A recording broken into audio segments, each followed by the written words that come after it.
Hello friends, आज हम जानेंगे एमआरआई एलएस स्पाइन के बारे में और पीआईवीडी के बारे में। पीआईवीडी प्रोलैप्स्ड इंटरवर्टेब्रल डिस्क जिसको कहते हैं और जिसको स्लिप डिस्क भी कहते हैं, और इसके डायग्नोस के बारे में, सिम्टम्स के बारे में, कैसे क्या होता है और कैसे वो ये स्लिप डिस्क हो जाती है, कैसे दिखती है और इससे क्या क्या परेशानियां होती हैं, इसके सिम्टम्स क्या होते हैं, इसका डायग्नोस कैसे होता है। हेलो, मेरा नाम Mohammad Saad, BSc in radiology, MRI technician, Lucknow Uttar Pradesh से।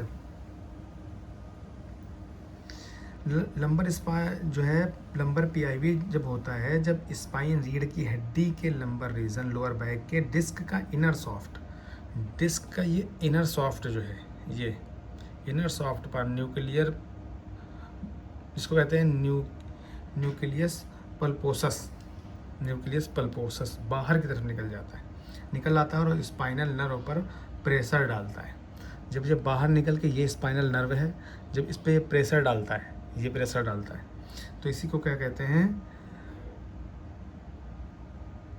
पीआईवीडी। कॉमन लोकेशन जो होता है सबसे ज़्यादा ये जो होता है L4, L5, S1, यहाँ तो मल्टीपल है, L5, L4, L2, L3, L4, L5, L5, S1, 1 2 3 4, इसमें भी हल्का सा है, यहाँ पे भी है। तो लेकिन इसका जो मोस्ट कॉमन होता है सबसे ज़्यादा ये L4, L5 और L5, S1 वर्टिब्रा के बीच में होता है, क्योंकि लोअर बैक पर सबसे ज़्यादा वेट आता है। जब हम किसी हाई वेट को लिफ्ट करते हैं तो सबसे ज़्यादा जो बॉडी वेट होता है वो L4 और L5 पे आता है। डिस्क जो होता है, इसके दो मेन पार्ट होते हैं, एनुअल फाइब्रोस बाहरी थॉगट्स और फाइब्रोस लेयर जिसे कहते हैं, और न्यूक्लियर पल्पोसस अंदर की जेली लाइक सॉफ्ट मटेरियल। जो पीआईवीडी में होता क्या है, फाइब्रस में वीडी में होता यह है कि एनुअल फाइब्रोस में टेयर होने की वजह से न्यूक्लियस पल्पोसस बाहर की तरफ निकल आता है। ये बाहर की तरफ निकला हुआ, ये अंदर की तरफ था, यहाँ से बाहर की तरफ निकल गया।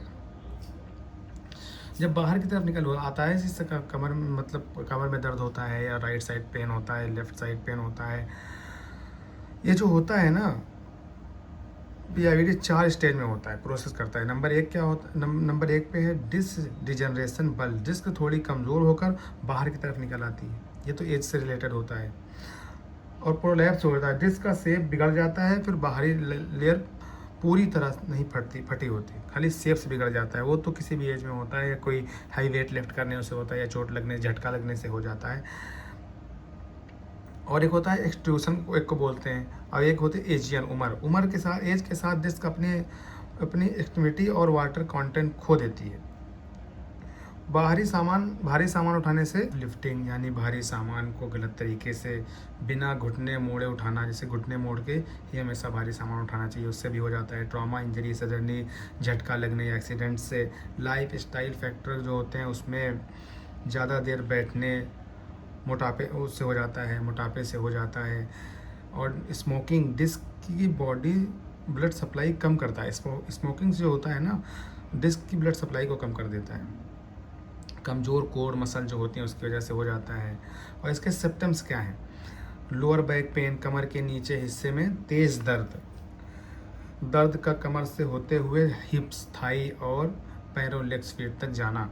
और नबनेस एंड टिंगलिंग किसे कहते हैं, पैरों में सुन्नपन या जैसे चीटियाँ चलने जैसे एहसास। मसल्स वीकनेस, पैरों की मसल्स का कमज़ोर होना, चलने में दिक्कत होना, झुकने, बैठने या खांसने छींकने पर दर्द का बढ़ना।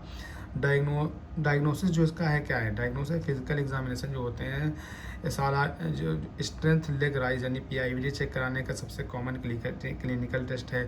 अगर इमेजिंग स्टडी देखा जाए तो एमआरआई स्कैन सबसे बेस्ट होता है, सबसे एक्यूरेट टेस्ट जो होता है वो एमआरआई ही होता है, जो डिस्क और नर्व कंपैरिजन को साफ दिखाता है। जिसमें डिस्क और नर्व के कंपैरिजन को इसमें एमआरआई एकदम क्लियर दिखा रहा है। बोनी स्ट्रक्चर और एक्सरे जो होता है वो बोनी स्ट्रक्चर और अलाइनमेंट चेक करने के लिए। डिस्क हाइनेशन इसमें नहीं दिखती है, जो ये डिस्क की हाइनेशन दिख रही है ना, ये एक्सरे में नहीं दिखती है। एक्सरे में बॉडी, ये बोन का स्ट्रक्चर ही दिखता है केवल। सीटी स्कैन अगर एमआरआई में अवेलेबल, जैसे कभी कभी एमआरआई नहीं हो पाती है किसी पेशेंट के किसी वजह से, तो सीटी स्कैन कराते हैं डॉक्टर, उसमें भी बहुत कुछ डिटेल दिख जाती है। रेस्ट जो होता है, बेड रेस्ट करना, ज़्यादा रेस्ट से मसल्स कमज़ोर होती हैं। जैसे ज़्यादा देर लेटने से, इसलिए चलते फिरते रहना, जब मसल्स कमज़ोर होंगी तो ये दिक्कत हो सकती है, प्रॉब्लम हो सकती है। पेन किलर्स और नहीं लेना चाहिए ज़्यादा। नर्व पेन मेडिकेशन लाइक होता है। हॉट कोल्ड थेरेपी, इसका जो होता है हॉट कोल्ड थेरेपी होती है सूजन और दर्द कम करने के लिए बर्फ़ या गर्म सिकाई, फिजियोथेरेपी और रिहेबिलिटी, पेन रिलीफ मेडिकेशन करना, कोर स्ट्रेंथ एक्सटेंशन एक्सरसाइज जो डिस्क को वापस अपनी जगह लाने में मदद करता है, और बैठने और खड़े होने का सही पोस्चर मेंटेन करना। सर्जिकल मैनेजमेंट, अगर 6 से 12 हफ्तों तक दवा और फिजियो से आराम न मिले या नर्व डैमेज बढ़ने लगे, एक छोटे कट के जरिए हेरिनेट करते हैं। जैसे छोटा कट लगा के यहाँ पे इसकी डिस्क को, मतलब कोई इम्प्लांट नहीं डालते हैं, ऐसे ही जो है इसकी सर्जरी करके इसको सही कर देते हैं। ये तरीका होता है जब ज़्यादा हो, लेकिन जब होता है जब बहुत ज़्यादा हो जाता है। एक छोटे कट के ज़रिए जो होता है कट लगा के यहाँ पे इसको फिर से इसके पोस्चर में ला देते हैं। और जो है अगर ये सिम्पटम्स दिखते हैं तो तुरंत इमरजेंसी सर्जरी की ज़रूरत होती है। जैसे बाउल और ब्लैडर इनकंडीशन, जैसे यूरिन या स्टूल पर कंट्रोल खोना, ये भी स्पाइन की वजह से ही होता है। अगर यूरिन और स्पाइन में अगर दिक्कत होगी तो यूरिन और स्टूल का कंट्रोल चला जाएगा। वो D12 या D11 और D10 और D11 D12 और L1 L2 पे होता है। यूरिन का कंट्रोल जो होता है वो स्पाइन में ही होता है। अगर ये सिम्पटम्स दिखे तो तुरंत इमरजेंसी सर्जरी की ज़रूरत होती है।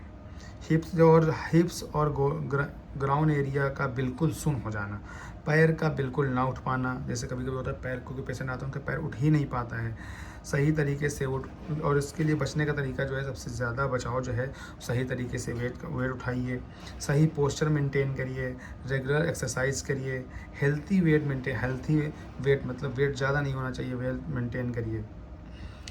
तो थैंक यू। ये आज थी ये समरी थी नंबर ऑफ PIVD की एक कॉमन प्रॉब्लम। ये जो नंबर जो PIVD है ये कॉमन प्रॉब्लम है, जैसे सही समय पर लाइफस्टाइल चेंज, फिजियोथेरेपी और दवाइयों से पूरी तरह ठीक किया जा सकता है। सर्जरी की ज़रूरत सिर्फ सेवियर केस में होती है। Thank you. मिलते हैं अगले वीडियो में, तब तक के लिए चैनल को लाइक करें, सब्सक्राइब करें और वीडियो को शेयर करें।